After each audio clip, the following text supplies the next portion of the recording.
آج ہم انشاءاللہ لفظ جلالہ یعنی اللہ، جو اللہ سبحانہ تعالیٰ کا ذاتی نام ہے، اس پر بات کریں گے۔ قرآن مجید میں اللہ سبحانہ تعالیٰ نے اپنا تعارف خود اللہ کے نام کے ساتھ کروایا ہے، اور اس کے لیے اس کا بہترین تعارف آیت الکرسی میں ہوا ہے۔ اللہ لا الہ الا ہو الحی القیوم لا تأخذہ سنۃ ولا نوم لہ ما فی السماوات وما فی الارض من ذا الذی یشفع عنده الا بإذنہ یعلم ما بین ایدیہم وما خلفہم ولا يحيطون بشيء من علمه إلا بما شاء وسع كرسيه السماوات والأرض ولا يؤوده حفظهما وهو العلي العظيم۔ اللہ وہ ہے کہ اس کے سوا کوئی معبود نہیں، زندہ ہے، ہر چیز کو قائم رکھنے والا ہے، نہ اسے اونگ آتی ہے اور نہ نیند، جو کچھ بھی آسمانوں اور زمین میں ہے اسی کا ہے۔ کون ہے جو اس کے پاس اس کی اجازت کے بغیر سفارش کرے؟ وہ جانتا ہے جو کچھ ان کے سامنے ہے اور جو ان کے پیچھے ہے، اور وہ اس کے علم میں سے کسی چیز کا احاطہ نہیں کر سکتے مگر جتنا وہ خود چاہے۔ اس کی کرسی آسمان و زمین پر چھائی ہوئی ہے اور اسے ان دونوں کی حفاظت نہیں تھکاتی۔ وہ سب سے بلند اور سب سے بڑا ہے۔ یہ ہے اللہ رب العالمین۔ لفظ اللہ سبحانہ تعالیٰ کا ذاتی نام صرف اللہ ہی کے لیے مخصوص ہے۔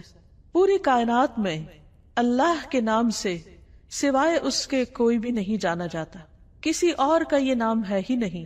ہل تعلم لہ سمیہ؟ نہیں، یہ نام ایک انتہائی خوبصورت نام ہے۔ اگر اس کی تحریر پر آپ غور کریں تو اس کے ساری شیپ اوپر کو اٹھتی ہوئی جاتی، جو اپنی تحریر کے اعتبار سے بھی اللہ سبحانہ تعالیٰ کی عظمت اور بلندی پر دلیل ہے۔ اس کو اسم الجلالہ، اللہ کا عزت والا نام، بلند نام، جلیل القدر نام، جو اسماء حسنہ میں سے سب سے عظیم اور اعلیٰ ہے، صرف اسی کا ہے۔ اس کے لغوی معنی کیا ہے؟ اس کا مطلب کیا ہے؟ اس کی اصل الالہ ہے، لیکن باقی اسماء کے ساتھ جب ال لگتا ہے تو الگ پڑھا جاتا ہے۔ لیکن سبحان اللہ سبحانہ تعالیٰ کے اس نام میں ال اس کا حصہ بن چکا ہے، یعنی اللہ، بجائے اس کے کہ ہم کہیں الالہ، وہ خاص الہ، کیا کہا جاتا ہے؟ اللہ۔ عربی لغت میں یہ لفظ 4 معنوں میں استعمال ہوتا ہے۔ نمبر 1 المعبود، یعنی اللہ کون ہے؟ وہ جو معبود ہے، خاص الہ ہے جس کی عبادت کی جاتی ہے۔ نمبر 2 الملجا، جس کی پناہ لی جاتی، خوف میں، غم میں، پریشانیوں میں، جس کی طرف رجوع کیا جاتا ہے، جو پناہ گاہ ہے۔ نمبر 3 المفزوع الیہ، یعنی گھبراہٹ میں جس کی مدد حاصل کی جاتی ہے۔ جب سارے سہارے ٹوٹ جاتے ہیں تو ہر انسان، خواہ وہ اس کو نہ بھی مانتا ہو، پھر بھی اسی کی طرف لوٹتا اور پلٹتا ہے۔ اور چوتھا معنی ہے المحبوب، وہ محبوب جس کے ساتھ عظیم محبت ہو، ہر چیز سے بڑھ کر محبت ہو، اور اس کے بارے میں عقل حیران ہو۔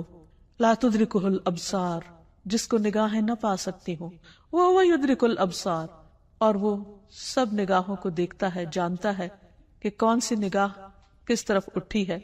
تو اللہ سبحانہ تعالی دراصل ساری کائنات کا حقیقی معبود ہے، ان کا بھی جو اس کو مانتے ہیں اور ان کا بھی جو اس کو نہیں مانتے۔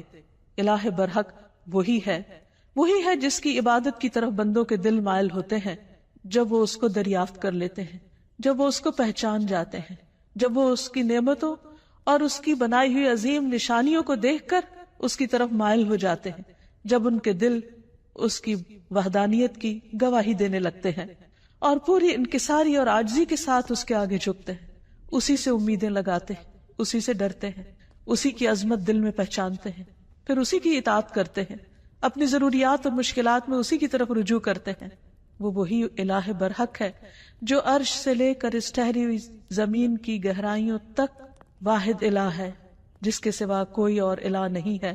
وہ عظیم و برتر ہے اپنی صفات میں اور ان کی بڑائی اور کمال اور جلال میں اور جمال میں۔ اس کے جتنے بھی نام ہیں، اس کی جتنی بھی صفات ہیں، وہ سب اسی کی طرف لوٹتی ہیں، یعنی اس کے ذاتی نام اللہ کی طرف۔ اس کا کوئی شریک نہیں، کوئی اس کے مشابہ نہیں، کوئی اس کے ہم مثل نہیں، کوئی اس کا ہمسر نہیں، کوئی اس کا مددگار نہیں۔ وہ ہر لحاظ سے کامل ہے۔ اللہ جو دلوں کے لیے باعث راحت ہے، جس کا ذکر، جس کا تصور جس کا خیال اور جس پر ایمان دلوں کے اطمینان کا ذریعہ ہے۔ انسان جب اس کو دریافت کر لیتا ہے، جب اس کو پا لیتا ہے، جب اس کو پہچان لیتا ہے تو پھر ہر چیز سے بے نیاز ہو جاتا ہے۔ اللہ جل جلالہ کا یہ نام قرآن مجید میں سب سے زیادہ استعمال ہوا ہے۔ 2500 سے زیادہ بار لفظ اللہ قرآن مجید میں مختلف جگہوں پر آیا ہے، مختلف آیات میں، اور جس آیت میں اللہ سبحانہ تعالیٰ کا تعارف کروایا گیا وہ آیت الکرسی قرآن مجید کی سب سے بڑی آیت شمار ہوتی ہے۔ ابی ابن کعب سے مروی ہے کہ نبی صلی اللہ علیہ وسلم نے ایک مرتبہ ان سے پوچھا کہ قرآن کریم میں سب سے عظیم آیت کون سی ہے؟ انہوں نے کہا اللہ اور اس کا رسول جانتے۔ نبی صلی اللہ علیہ وسلم نے ان سے پھر کئی بار پوچھا تو اس پر انہوں نے عرض کیا آیت الکرسی۔ اس پر آپ بہت خوش ہوئے اور فرمایا کہ ابو المنذر تمہیں علم مبارک ہو، یعنی واقعی تمہارے پاس علم ہے، تم جانتے ہو کہ اللہ کون ہے، اور اس کا تعارف قرآن مجید میں جس آیت میں ہے وہ آیت اسی بنا پر سب سے بڑی آیت شمار ہوتی ہے۔ پھر ہر رسول نے اپنی اپنی امت کو اللہ ہی کی عبادت کی طرف بلایا، اسی الہ کی طرف متوجہ ہونے کے لیے کہا۔ قرآن مجید سے ہمیں پتہ چلتا ہے کہ جس قوم میں بھی کوئی نبی جو آیا اس نے لوگوں کو اللہ کی عبادت ہی کی دعوت دی۔ ارشاد باری تعالیٰ ہے وَلَقَدْ بَعَثْنَا فِي كُلِّ أُمَّةٍ رَسُولًا أَنِ اعْبُدُوا اللَّهَ وَاجْتَنِبُوا الطَّاغُوتَ۔ ہم نے ہر امت میں ایک رسول بھیجا جو انہیں یہی کہتا تھا کہ لوگوں اللہ کی عبادت کرو اور طاغوت سے بچو، یعنی غیر اللہ کی عبادت سے بچو۔ نبی صلی اللہ علیہ وسلم نے بھی لوگوں کو اللہ سبحانہ تعالیٰ ہی کی عبادت کی طرف بلایا۔ ربیہ بن عباد دیلمی سے روایت ہے، یہ وہ صحابی ہیں جنہوں نے جاہلیت کا زمانہ بھی پایا اور پھر مسلمان ہو گئے۔ تو یہ کہتے ہیں کہ انہوں نے نبی صلی اللہ علیہ وسلم کو ذوالمجاز نامی بازار میں دیکھا، آپ لوگوں کو لا الہ الا اللہ کی دعوت دے رہے تھے اور فرما رہے تھے کہ یا ایھا الناس قولوا لا الہ الا اللہ تفلحوا، اے لوگو لا الہ الا اللہ کہہ دو تو تم فلاح پا جاؤ گے۔ وہ کہتے ہیں کہ آپ صلی اللہ علیہ وسلم گلیوں اور بازاروں میں داخل ہو رہے تھے، لوگ آپ کے پیچھے جاتے، آپ کے ارد گرد جمع ہو جاتے، کوئی ان سے کچھ نہیں کہہ رہا تھا اور آپ خاموش ہوئے بغیر اپنی بات دہرائے چلے جا رہے تھے، اے لوگو لا الہ الا اللہ کہہ دو فلاح پا جاؤ گے، اے لوگو لا الہ الا اللہ کہہ دو فلاح پا جاؤ گے۔ گویا انسان کی کامیابی، اس کی نجات، اس کی فلاح کا انحصار اس بات پر ہے کہ وہ ایک اللہ کو اپنا معبود سمجھے اور اس پر ایمان لے آئے۔ یہی سٹیپنگ سٹون ہے سیدھے راستے کی طرف، کامیابی کی طرف۔ اسی طرح بلحجیم قبیلہ کے ایک آدمی سے روایت ہے، وہ کہتے ہیں کہ میں نے پوچھا اے اللہ کے رسول صلی اللہ علیہ وسلم آپ کن چیزوں کی طرف دعوت دیتے ہیں، یعنی آپ کی دعوت کیا ہے، آپ لوگوں کے لیے کیا میسج لے کر آئے؟ آپ نے فرمایا میں اس اللہ کی طرف دعوت دیتا ہوں جو یکتا ہے، بس ایک ہے، وہ اللہ کہ جب تم پر کوئی مصیبت آتی ہے اور تم اسے پکارتے ہو تو وہ تمہاری مصیبت کو دور کر دیتا ہے، جب تم کسی بیابان اور جنگل میں راستہ بھول جاتے ہو اور تم اس سے دعا کرتے ہو تو وہ تمہیں اپنے اصل مقام تک پہنچا دیتا ہے، جب تم قحط سالی میں مبتلا ہوتے ہو اور اس سے دعا کرتے ہو تو وہ پیداوار ظاہر کر دیتا ہے۔ تو اس سے پتہ یہ چلتا ہے کہ ہر انسان کے اندر اللہ کی ایک ضرورت موجود ہے۔ جب وہ دیکھتا ہے کہ اس کے آس پاس کے سب سہارے گم ہو گئے ہیں تو وہ اس ہستی کو پکارتا ہے جس نے اس کو پیدا کیا اور جس نے اس کے ساتھ ضروریات رکھی اور ان ضروریات کو پورا کرنے کا انتظام بھی فرمایا۔ انسان اپنی فطرت میں اپنے رب کو پہچانتا ہے، لیکن اس کا ماحول اس کو مختلف طرح کے اندھیروں میں رکھ کر اس رب سے دور کر دیتا ہے۔ رسول اللہ صلی اللہ علیہ وسلم نے دراصل لوگوں کو انہی اندھیروں سے نکالا، من الظلمات الی النور، من الظلمات الی النور، اندھیروں سے روشنی کی راہ دکھائی اور انہیں اپنے رب کے ساتھ جوڑا۔ پھر یہ کہ لفظ اللہ کے کچھ خصائص بھی ہیں۔ اس لفظ کی سب سے پہلی خصوصیت ہے کہ یہ اللہ سبحانہ وتعالی کا اسم اعظم ہے۔ امام غزالی کہتے ہیں کہ جان لو کہ یہ نام 99 ناموں میں سب سے زیادہ عظیم ہے، کیونکہ یہ اس ذات الہیہ پر دلالت کرتا ہے جو تمام صفات الہیہ کو جمع کرنے والی ہے۔ یہ اس ذات کا نام ہے جس کی ساری صفات ہیں، یہاں تک کہ کوئی بھی صفت اس سے جدا نہیں ہوتی، یعنی باقی ساری صفات اسی کی ہیں، یعنی اللہ سبحانہ وتعالی کی۔ پھر ہم دیکھتے ہیں کہ یہ نام ہر حدیث میں وارد ہوا ہے۔ نبی صلی اللہ علیہ وسلم کی جتنی بھی حدیثیں، ان کے شروع میں ہر جگہ آتا ہے قال رسول اللہ صلی اللہ علیہ وسلم یا عن النبی صلی اللہ علیہ وسلم. تو حدیث کا جتنا بھی ذخیرہ ہے، جتنا بھی خزانہ ہے، اس میں سے ہر حدیث میں اللہ سبحانہ وتعالیٰ کا نام آتا ہے، اسی کی طرف نسبت جاتی ہے. پھر اسی طرح تمام اسماء حسنہ کی نسبت اللہ کی طرف ہے. وَلِلَّهِ الْأَسْمَاءُ الْحُسْنَى، اور اللہ ہی کے لیے ہیں سارے اچھے اچھے نام. فَادْعُوهُ بِهَا، بس تم اس کو ان ناموں کے ساتھ پکارو. یعنی کیسے کہا جاتا ہے؟ اللہ کون ہے؟ وہ جو الرحمن، الرحیم، القدوس، السلام ہے. یعنی یہ سب اللہ کے نام ہیں. یہ نہیں کہا جاتا کہ اللہ الرحمن کا نام ہے یا اللہ العزیز کا نام ہے. نہیں، العزیز اور الرحمن دراصل اللہ سبحانہ وتعالیٰ کے نام ہیں یا اس کی صفات ہیں. پھر یہ ہے کہ یہ نام سب سے زیادہ پکارا جاتا ہے. مثلاً دعاؤں کو اگر ہم دیکھیں، نبی صلی اللہ علیہ وسلم نے اللہ سبحانہ وتعالیٰ کو جن ناموں سے پکارا ان میں سب سے زیادہ یہی نام آتا ہے اللہم کے ساتھ. خود درود شریف کا آغاز بھی اللہم کے ساتھ ہوتا ہے. تو اللہ ہے، اللہ تو میم آخر میں جو مشدد ہے، یہ کیا چیز ہے؟ یہ دراصل عربی کا ایک قاعدہ ہے، شروع میں یا کا لفظ لگانے کی بجائے آخر میں میم کا مطلب ہے یہاں پر یا. جیسے ہم کہتے ہیں یا اللہ، تو اسی طرح اللہم کا مطلب ہے اے اللہ. حسن بصری کہتے ہیں اے اللہ دعاؤں کے مرکز. جب مانگنے والا کہتا ہے یا اللہ میں تجھ سے سوال کرتا ہوں، گویا وہ یہ کہتا ہے کہ میں اس اللہ سے دعا کرتا ہوں جس کے سب اچھے اچھے نام ہیں اور جس کے بلند نام اور بلند صفات ہیں. پھر یہ بھی یاد رکھیے کہ مخلوق میں سے کسی کے اندر آج تک جرت نہیں ہوئی کہ وہ اپنا یا کسی اور کا نام اللہ رکھ دے. اللہ سبحانہ وتعالیٰ نے سب کی زبانیں پکڑ رکھی کہ یہ نام اس کے سوا کوئی اور رکھ ہی نہیں سکتا، یہ صرف اسی کی خصوصیت ہے. اور پھر یہ کہ تمام امتیں اس نام سے متعارف ہیں، کوئی اس نام کا انکار نہیں کرتی.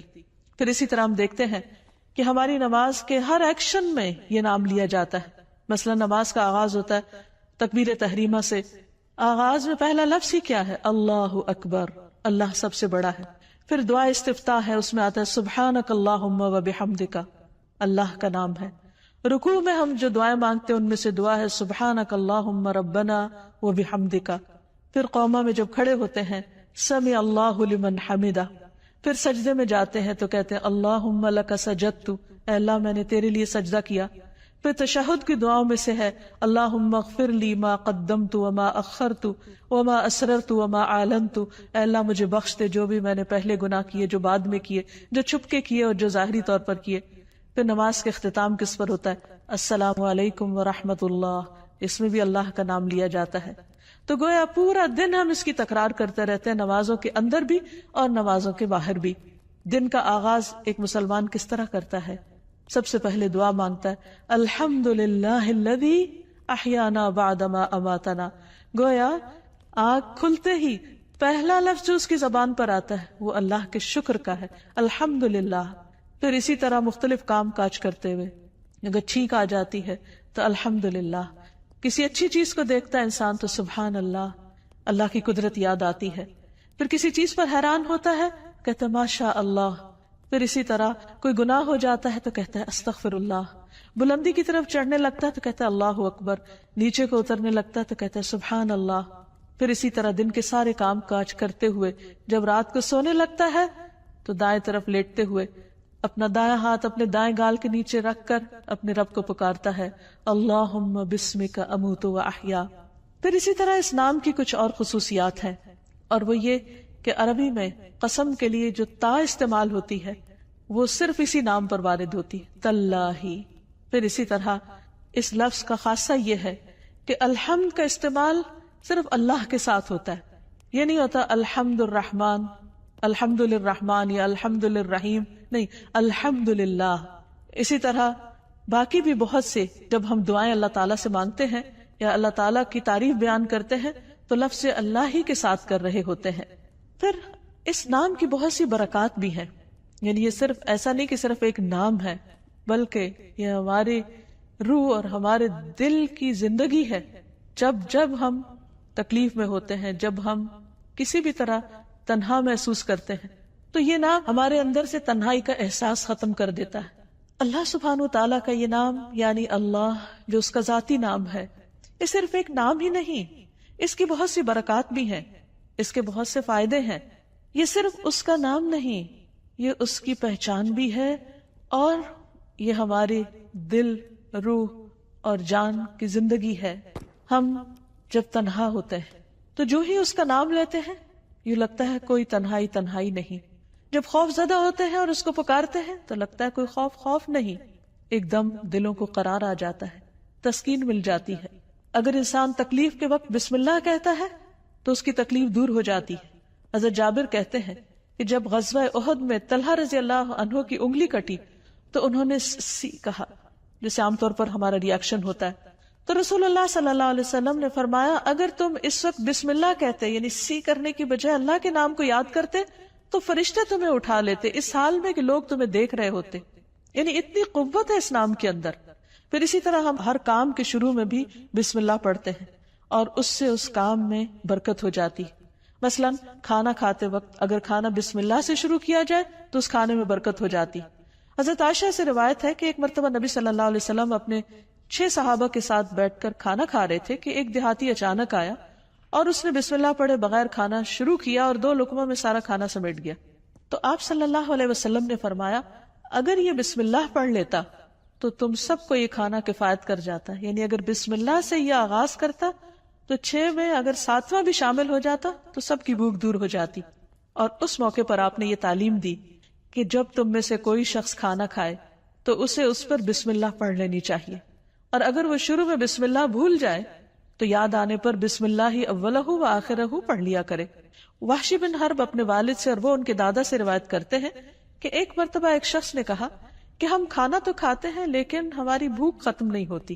آپ نے فرمایا شاید تم الگ الگ کھاتے ہو تو تم اکٹھے ہو کر کھایا کرو، مل کر کھایا کرو، اور کھانے کے وقت بسم اللہ پڑھ لیا کرو. اس طرح اللہ تعالیٰ تمہارے کھانے میں برکت ڈال دے گا. پھر اسی طرح بسم اللہ پڑھنا شیاطین کو دور کر دیتا ہے، شیطان سے محفوظ کر دیتا ہے. حضرت انس کہتے ہیں کہ رسول اللہ صلی اللہ علیہ وسلم نے فرمایا جنوں کی آنکھوں اور انسانوں کی شرمگاہوں کا پردہ یہ ہے کہ جب کوئی اپنے کپڑے اتارے یعنی جسے نہانے وغیرہ کے لیے تو بسم اللہ پڑھ لے. یعنی اس وقت بھی اگر اللہ کا نام لے تو ہر ایک سے وہ محفوظ ہو جائے گا. یعنی ویسے تو لباس اتار دے انسان تو اس کا ستر کھل جاتا ہے، لیکن اگر بسم اللہ پڑھتا ہے تو وہ مخلوق جو اس وقت وہاں ہو سکتی ہے موجود، اس سے بھی اس کا ستر ہو جاتا ہے. پھر اسی طرح نبی صلی اللہ علیہ وسلم کا طریقہ یہ تھا کہ رات کو جب سونے لگتے تو اپنا بستر جھاڑتے وقت بھی بسم اللہ پڑھا کرتے تھے.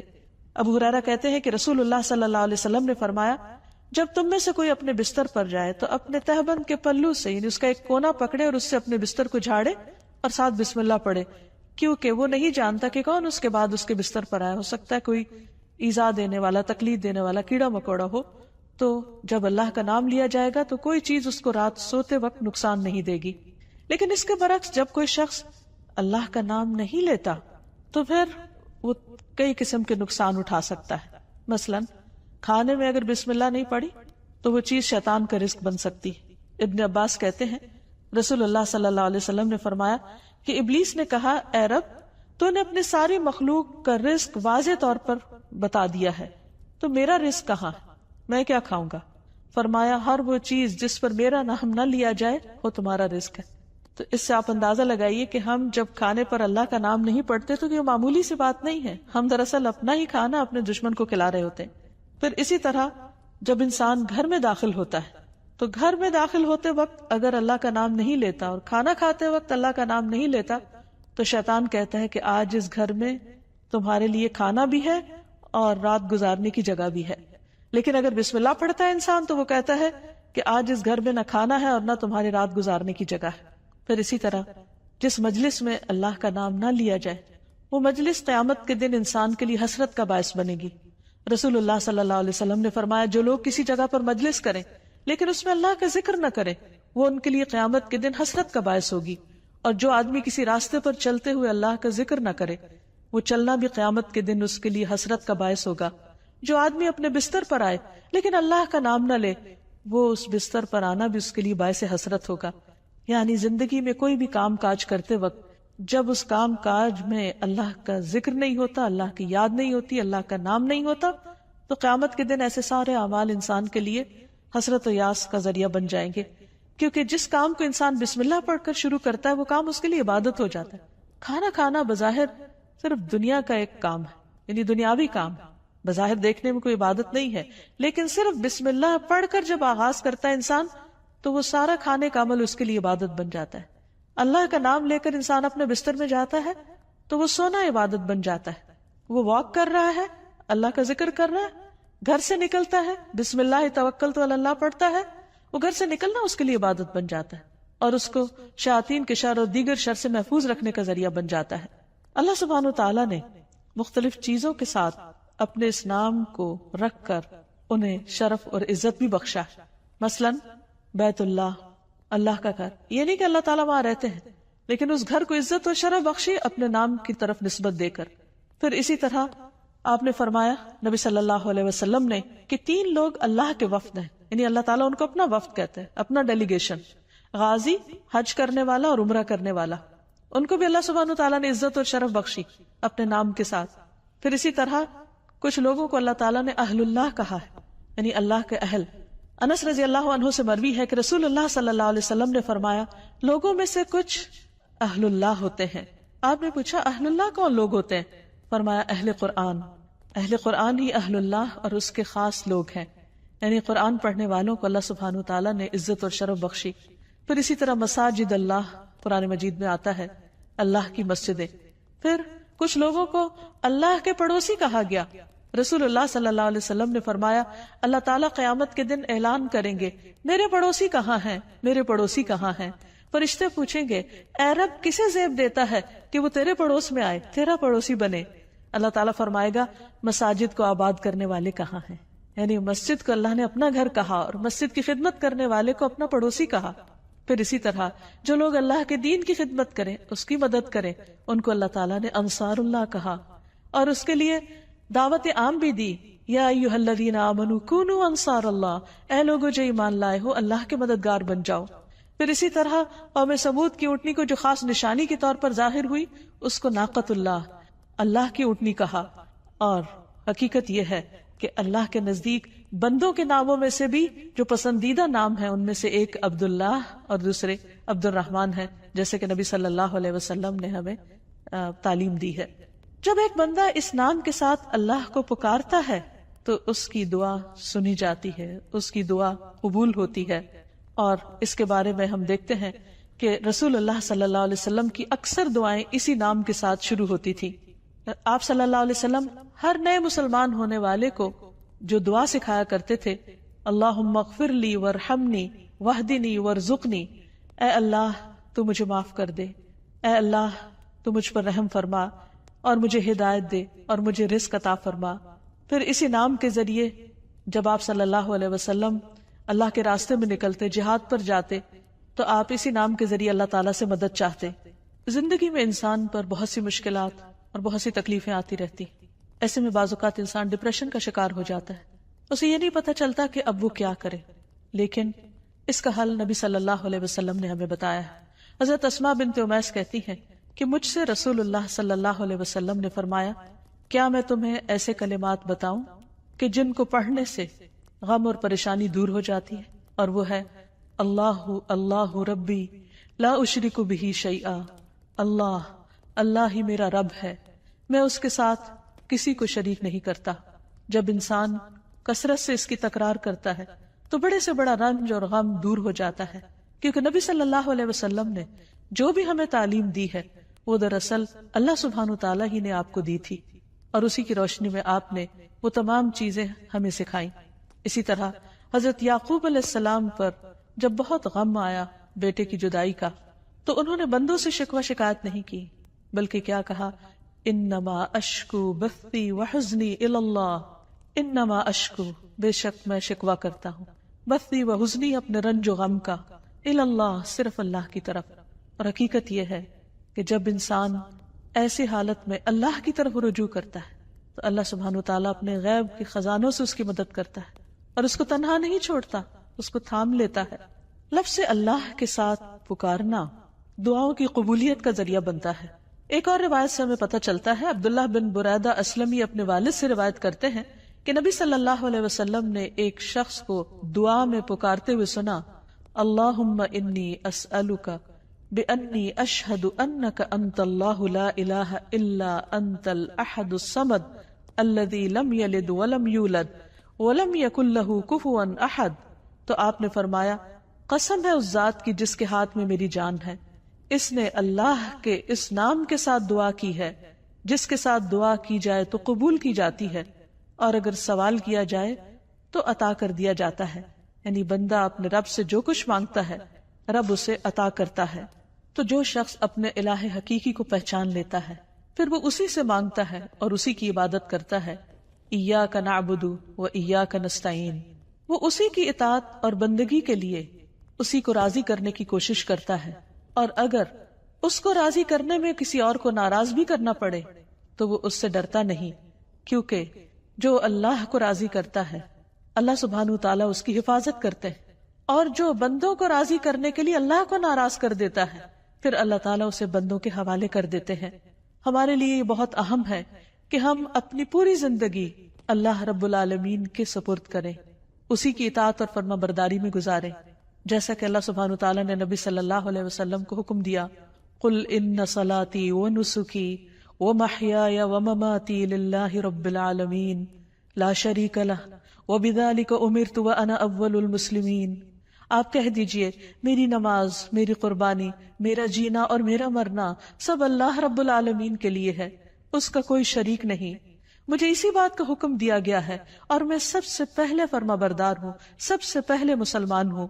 یعنی کسی بھی قسم کی عبادت، خواہ وہ جانی ہو یا مالی ہو، زندگی کا کوئی بھی کام ہو، سب کا سب اللہ کی رضا کے لیے ہونا چاہیے. جیسا کہ ابراہیم علیہ السلام نے اپنے آپ کو اللہ کے سپرد کیا تھا، اللہ کی اطاعت کی تھی. اذ قال لہ ربہ اسلم قال اسلمت لرب العالمین، جب اس کے رب نے کہا کہ تم اپنے رب کے حوالے کر دو اپنے آپ کو، تو انہوں نے کیا کہا کہ میں رب العالمین کا فرما بردار ہو گیا. ایسا ہی دین دراصل اللہ کا مطلوب دین ہے کہ بندہ اپنے آپ کو اللہ کے حوالے کرے، اسی کا فرما بردار بن جائے، اسی کا اطاعت گزار بن جائے.